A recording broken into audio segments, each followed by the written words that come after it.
day before yesterday, I binged an anime. It was called My Isekai Life. Believe it or not, that is the actual title. My Isekai Life. They've gotten light novel authors have gotten so lazy to the point the show is literally called My Isekai Life. And could you guess what it's about? The adventures of a guy in his new Isekai life. Or the long the long title is Tensei Kenja no Isekai Life. Or the English title is My Isekai Life. I gained a second character class and became the strongest sage in the world.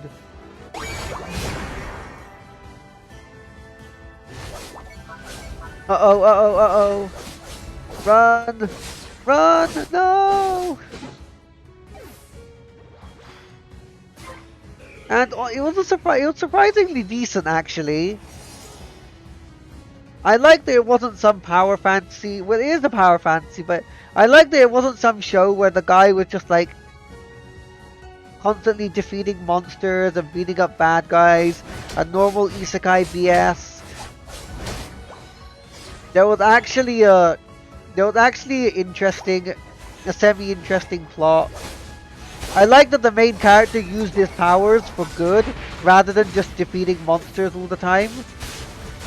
I mean, the premise is basically the main character, he's a tamer, but then he uses his taming, he tames a bunch of slimes with his tamer class, and he gains the knowledge that makes him an extra class, a rare class, which is a sage class, and he ends up becoming a really powerful sage, and he goes from location to location, defending the town or village, helping the people there, and in the end there is some sort of a villain. It's one of those evil cult type deals, evil cult villain, evil cult, and the dude is crazy or whatever, and the main character has to best him in strength in the end. I thought it was an interesting show. I liked seeing some of the things the main character did, some of the adventures he went on, like defeating dragons in a volcano. I also find it quite amusing. The main character was a bit oblivious of like his own sheer strength.